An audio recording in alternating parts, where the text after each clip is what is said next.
sekarang kita ada di Kampung Batik Okra yang berada di Kranggan Gang 7 di Surabaya.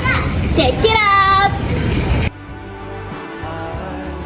Kampung Batik Okra mulai menunjukkan eksistensinya pada tahun 2022.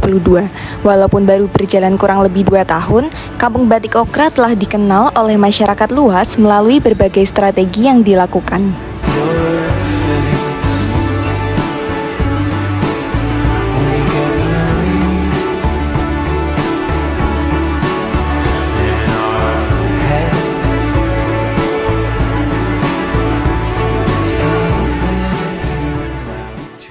Mengenai Kampung Batik Okra, yang saya tahu selama ini cukup berkembang sih, meskipun masih berjalan 2 tahun, tapi produk-produknya dan lain-lainnya itu udah banyak dikenal sama orang, terutama melalui media sosial online, dimana kunjungan juga lumayan banyak di sini, juga pembuatan konten dan lain-lainnya yang sekiranya bertema mengenai batik okra sudah sering dilakukan di sini.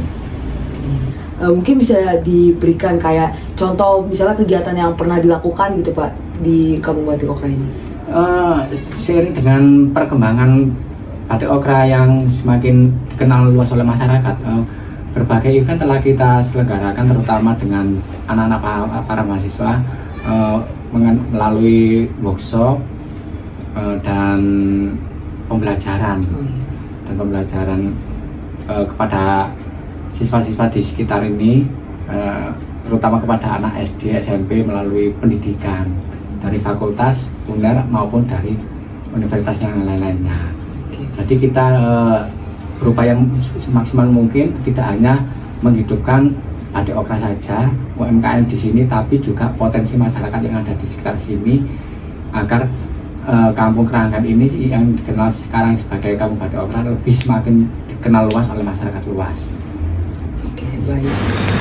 Nama Kampung Batik Okra awalnya berasal dari kepanjangan Orang Kranggan, yang merupakan nama daerah tempat Kampung Batik Okra berada. Kebetulan juga, ternyata warga setempat menanam okra sebagai tumbuhan obat keluarga. Akhirnya, okra menjadi motif dari batik yang kerap digunakan dalam pembuatan batik di Kampung Batik Okra. Saya Biasi Widowati, saya sebagai Ketua RT 10 di sini. Kemudian saya juga menjadi pecanting di batik okra ini. Tuh. Apakah di Kampung Batik Okra ini terdapat pelatihan untuk kaum mudanya agar membantu pengelolaan atau membantu pekerjaan di Kampung Batik Okra? Ya, itu kami sangat mengharapkan. Jadi kami bermitra, berteman dengan anak-anak UNER, anak-anak UNESA, UPN atau dari yang lain, misalnya membantu kita untuk membuat itu pemasaran di medsos, kemudian membuat logo kita, membuat katalognya secara profil ataupun secara digital, itu dibuat oleh anak-anak mahasiswa. Jadi kita terbantu sekali. Kalau untuk yang kaum muda kampung sini, apakah juga ikut membantu gitu? Iya, kampung muda sini kita dibantu oleh forum anak, kemudian dibantu juga oleh Karang Tarunanya. Jadi kalau ada undangan pameran, undangan apa, fashion, kita dibantu oleh anak-anak muda seperti itu. Oke, baik Bu. Terus apakah kan di sini produk batik okranya kayak ada baju, selendang juga topi. Udang ya? Oh iya, udang. Kepala, oke. Apakah terdapat produk seperti aksesoris gitu, gelang atau mungkin selanci gitu Bu? Belum itu, makanya itu kita butuh ide-ide seperti itu. Jadi belum, kita rencana kemarin membuat seperti tas itu, tapi juga masih dalam bekerja sama penjahit, gimana caranya gitu. Untuk gelang sama seperti ini belum, jadi kita masih membuat tas sama membuat outer gitu-gitu, selendang gitu, shawl ya.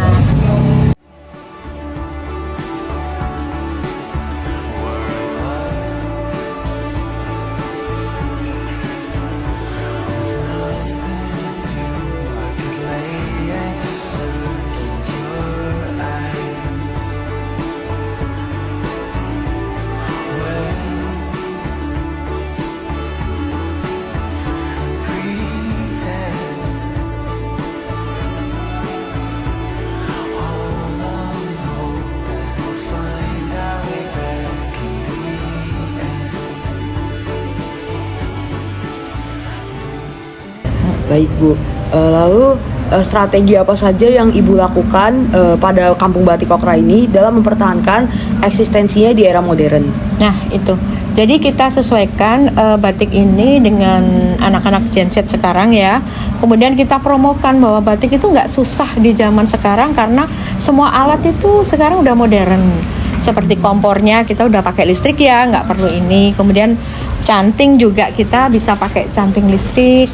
Kalau mau menggambar juga kita ada meja yang ada kacanya, bawahnya ada lampu, jadi kita bisa.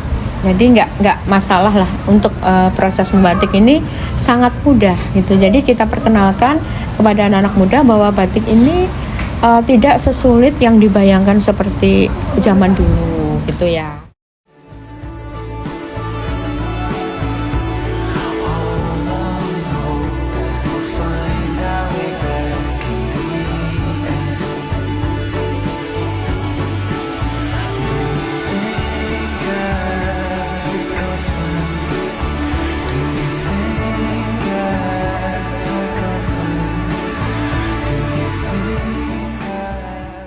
Ngomong-ngomong, apa saja sih Bu tantangan yang dihadapi dalam mengolah Kampung Batik Okra? Jadi tantangan kita adalah di penjualan ya, karena harga batik tulis tuh nggak murah. Jadi untuk menggait pembeli ini kita harus benar-benar tahu yang kita tuju. Jadi untuk penjualannya kita sering diajak pameran di balai kota, di kapal pesiar, di hotel. Yang hari di Hotel Sheraton, kayak di BRI, di Bank Jatim, seperti itu. Kemudian kami juga mengadakan wisata tiru batik yang kita sebarkan atau kita infokan ke anak-anak SD, SMP, SMA, sama anak-anak mahasiswa ya. Kan itu kita berbayar ya. Selain kita itu untuk menambah uang kas kita juga edukasi kepada para anak muda bahwa batik itu tidak sulit gitu.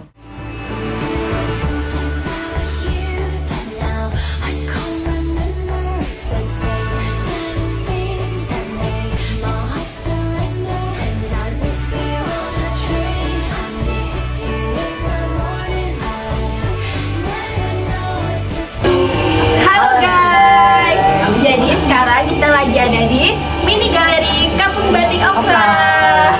Nah, di mini galeri ini ada apa aja sih, Del? Nah, jadi guys, di mini galeri Kampung Batik Okra ini ada banyak banget loh koleksi-koleksi batik dari hasil yang sudah dibuat oleh para pembatik di sini. Nah, kalau kalian mau lihat nih contohnya seperti ini dan juga beberapa koleksi yang ada di sini. Jadi ada yang dibikin baju, terus ini ada yang dibikin jaring, selendang, dan macam-macam. Ada juga yang dibuat meja seperti ini. Motifnya keren-keren guys.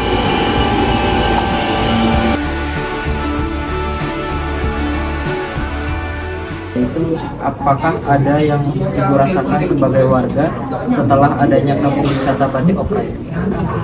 Saya rasakan itu banyak sekali. Pertama saya itu nggak mengerti apa itu batik. Akhirnya saya tahu, oh seperti ini, jadi paham apa kesusahannya, terus apanya juga excitednya. Terus yang kedua juga menambah penghasilan juga tentunya. Banyak teman akhirnya, jadi akhirnya kenal nambah relasi juga banyak. Jadi yang kedua itu apa harapan Ibu ke depannya untuk Kampung Batik Okra? Semoga dikenal semua kalangan dari yang kelas menengah ke bawah sampai kelas atas saja, dan semakin maju go internasional juga kalau bisa. Cayo.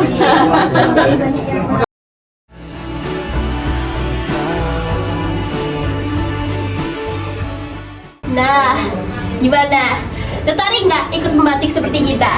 Jangan lupa ya datang di wisata Kampung Batik Okra.